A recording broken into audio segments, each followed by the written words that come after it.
Good afternoon, everyone. I'm honored to be here today and speak to everyone who's attending ThinkFest, and you have a great, distinguished panel of participants today. I noticed many people who I knew, and great participation by them. I want to take a brief moment, though, to applaud everyone here today for your attendance. And ThinkFest is a great program put on by Philadelphia Magazine. And I know David Lipson's here. And by the way, I just want to mention, David, before I leave, I have to talk to you. But you know, the fact that you're here means that you care about Philadelphia and you care about our city, and that's super important. So, you know, I've been fortunate to call Philadelphia home since 1977, about 40 years, and I've seen the city change dramatically over those 40 years, and I think for the better. We've had many ups and downs, but overall, I think today we are in a much better place than we were several years ago. In January, after being in the real estate business and the restaurant business for many years, I still am in both of those businesses. I decided to run, I guess it was in February of 2015, for City Council at Large. And in January of this year, I was sworn in as a Council at Large member for the City of Philadelphia. I continue to sell real estate, continue to have investments, but I'm just working a lot more than I used to work. But it's fair to say with certainty that I'm still learning the ropes in the public sector.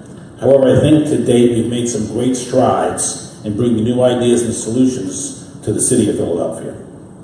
In both my professional and personal life, and in fact it was drilled into me by my grandmother, good financial health has always been very important. And my time in public office has only reaffirmed that thinking. And I try to redirect some of that thought into the city government and city efficiencies. So let's look at the city of Philadelphia for a moment. I'm just going to give you some round numbers. The city of Philadelphia, if we look at it as a business, it has an operating budget of about $4.2 billion and has a capital budget of about $3 billion, totaling $7 billion. The Mayor Jim Kennedy is our CEO. City Council is technically the board of directors.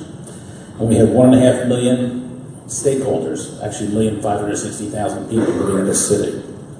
And as many of you know in business, if you're an employer, the most valuable employee in your business is the one who treats your money as if it's theirs.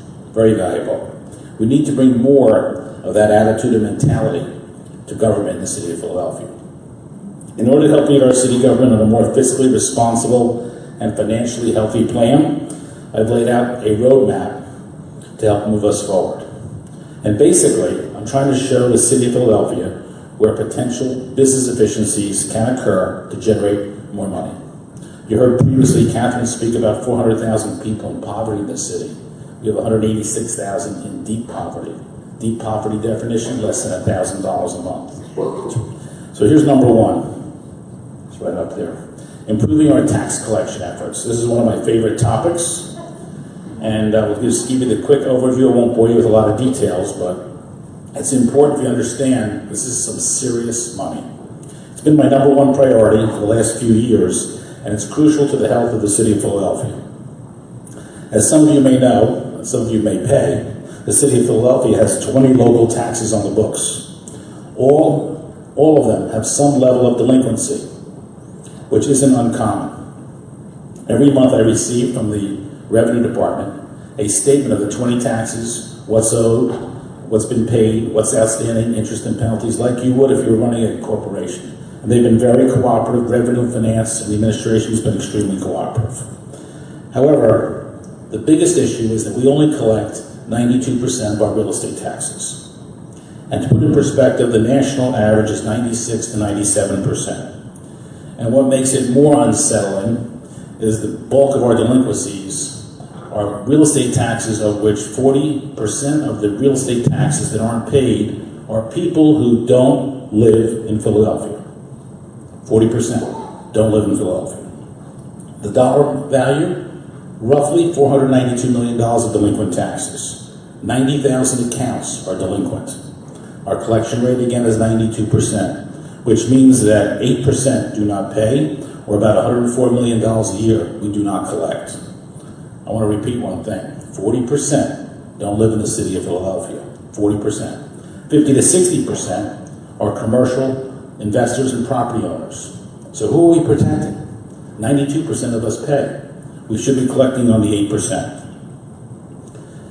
Equipped with this information, in the spring, and with the cooperation of Mayor Kenny and his administration, we commissioned the National Tax Lien Association, called NTLA, to do a feasibility study for free that would examine the city's collection issues and recommend a solution.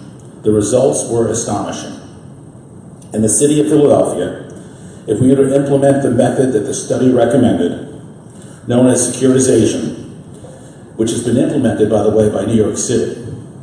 And New York City in the mid-90s had a collection rate of 85%. Today they collect anywhere from 96 to 97%. If we implemented the recommendations in the proposal, talking about showing the money, we could initially collect $90 to $120 million, and we could annually increase collections by 25 to 40 million. Keep in mind, 55% of all these dollars go to the school district, and they need the money. So this method, basically, without getting into a lot of boring details, bundles the city's delinquent property taxes, transfers them into a city-owned trust, allows the city to maintain control throughout the process, but also builds in safeguards to protect our most vulnerable residents. And the NTLA's report in July, by the way, when we had the press conference, I was with Mayor Kenny and Council President Clark, and we announced the issuance of a request for proposal for servicers interested in a process to address our delinquency problem. And based on the above, I don't think it comes as a surprise to anyone that today I am still actively pushing for the New York method. And let me just give you a little off the cuff about that. There are 30 states that do tax lien sales. 29 states sell them to individuals. Only New York City, pretty much, maybe one other city plus New York, does the New York method, which keeps the city in control. Very important. One last thing I should mention, because we're talking about money. Besides real estate taxes that are delinquent $492 million, we have about $250 million of water and sewer taxes not paid. And so this is a big opportunity. If it works with the real estate taxes, we can apply the same methods with water and sewer. So those are some pretty big numbers. By the way, there's a big benefit that you all should know. The city of Philadelphia has about 80% of the delinquent properties. Remember I mentioned 90,000 properties. Close to 80% have what's called a lien to value ratio of less than 40%. What does that mean? That means if the property is worth $100,000, the debt is less than $40,000, which means it's collectible. And because we're in a city where property values have gone up a lot in the last 10 years, these delinquencies are more valuable than they were 10 years ago. That's a big piece. Number two has to do with something called OPA, Office of Property Assessment, adjusting our practices for accurately assessing land and property values. Philadelphia is a city, the entire city of Philadelphia, which was done in 2014 called AVI, Actual Value Initiative. The value was $134 billion. Today, it's about the same, even though I think real estate's gone up in the last 3-4 years. But taking out nonprofits, by the way, and taking out those on payment plans, we only bill $91 billion of taxable real estate. It's like 34 to 36 million of non-tax real estate we can't touch. The rest are in payment programs. So real estate values across Philadelphia have gone up, but our base has not changed. This means our assessments, most notably the commercial assessments, have not kept pace with today's market. Based on the information that I've received and based on specific data, I think we're up close to $75 million a year. Again, 55% goes to the school district. It's a lot of money. To address this shortcoming, the city is currently in the process of bringing on board outside commercial best-of-class appraisers to assist with our efforts. We expect the work to be completed hopefully by next spring. By the way, Mayor Kenny, Council President Clark, 100%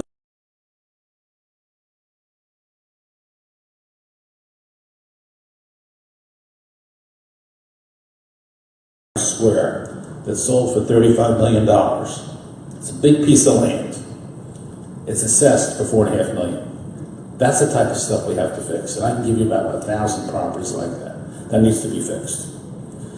The big problem with AVI is when you put in AVI, you're supposed to also put in a system called CAMA. It's a computer automated mass appraisal system. That was not done. And it probably won't be done for a couple of years because of the technical issues of getting this implemented. So this is a big issue. But in order to help us get us on the right track, Myself, my office, we've committed to assisting OPA, the Office of Property Assessments, in addressing these problems. By the way, keep in mind, the biggest beneficiary of the real estate taxes, school district, 55% of every dollar we collect. Let me give you number 3 in showing the money. And this is an interesting that I just added in. It's not on your slide, but I thought about it the other night. There's something called the Earned Income Tax Credit. Remember, we have 400,000 people in this city in poverty. Last year, we left $100 million on the table that could have gone to 40,000 people. And 1,000 Philadelphians were eligible. 40,000 did not apply. Did not apply. You talk about helping people in poverty, this is number 1. This is number 1. There's no other initiative we can do that affects 40,000 people in poverty. We left $100 million on the table. It's terrible. I've been talking about it all year. I actually have sent letters to the president, and before the election, I sent letters to both candidates. And next week, I'm meeting with the head of the IRS in Philadelphia, because it's my belief system that there's an easy way to solve this, and that is to require the Internal Revenue Service to merge the earned income tax brackets with the tax returns they already have, and send out a notice that says, "Dear John, you qualify for $3,000. Here's the form, fill it out." Make it really easy. So that's EITC. The 4th is developing a strategic plan to fix our financial status, mainly our low fund balance and significantly unfunded pension liability. In September, the City Council's Committee on Fiscal Stability and Intergovernment Cooperation held a hearing to discuss our city's current financial condition. The hearing resulted from various discoveries in the final hours of last year's budget debate, which revealed that our city's fund balance was really low, dangerously low, risking our credit rating and the ability to borrow money. In fact, at the top 20 cities across the country, with a population of 500,000 to 4 million, Philadelphia has the lowest cash reserves. Our current city policy recommends a fund balance of 6 to 8% of total revenue. To give you some context, that should be $240 to $320 million. As it currently stands today, fiscal year 16 will have $148 million. Next year, fiscal year 17, will dip to $57 million. And the real concern is fiscal 18, where it goes to $47 million. What does that mean? We spend $320 million a month. Having $47 million in reserves doesn't even get us through a week. That's not good. That's why you see our bond ratings slipping. We need to fix that. In context, if you make $50,000 a year, you have less than $500 in the bank. Not exactly healthy. And let me tell you the very important part of this. Talk about our bond ratings. There's 3 major bond rating services: Fitch, Moody's, Standard & Poor's. They all look at pension liability and fund balance. And if we can increase the fund balance, we will make a big change in our bond rating, which, by the way, will save us money when we go to borrow money. My proposal, though, is to direct the funds from the improved commercial assessments to boost the city's fund balance. Again, this is about $75 million. Also discussed at our City Council Committee hearing was the city's unfunded pension liability, which is approximately $6 billion. It's nothing to sneeze at. In fact, what's interesting, though, I will say this, $5.1 billion of that liability that we've talked about for the pensions in Philadelphia occurred from 1967 to 1987. So really, from 1987 forward, it's been a small problem, but we're paying today for what they did from 67 to 87. With only 45% of our pension funded, I've highlighted the need to direct the money obtained as a result of the securitization method towards our pension obligations. That's on the real estate tax collection. Make no mistake, this is not going to be a simple fix to pension, and it'll require additional revenue sources other than real estate taxes. It'll also require changes in our programs and cooperation from government and union leadership, but it's something that must be done for the health and success of our city. Every single issue I've outlined today is backed by the same driving force, which is to make our government more efficient, fiscally responsible, and financially healthy. Overall, though, There's a lot of good happening in Philadelphia, and I'm going to end with some of the things that I see. Number one, $8 billion of construction in this city. Number two, 30 cranes in the sky. It's amazing. Housing prices rebounding dramatically. In fact, I recently saw a chart of the top 21 cities in the country. Only 7 cities since 2008 have climbed back to the real estate values of 2008. 7 cities. The rest have not. San Francisco has, Boston has, Denver has, and Philadelphia has. New York and Washington have not. That's pretty amazing. Past 8 years, how about all the millennials that have moved into Philadelphia? Over 100,000 in the past 10 years.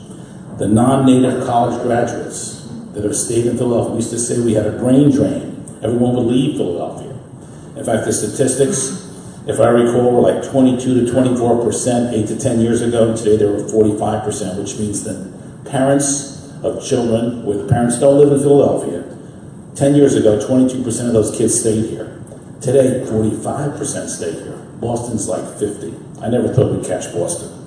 And one of the best things I saw in June of this year, I think it was Forbes magazine, recognized Philadelphia as the #1 city in the country for millennials. I never thought I'd live to see that day, that we would beat Austin, Texas, San Francisco, and Boston. You know, people say to me, what's the growth business of Philadelphia? I actually believe the growth business is millennials and what they need. Housing, education, food, retail, everything they need. That's our growth because they're the future. So that's really an important focus for us.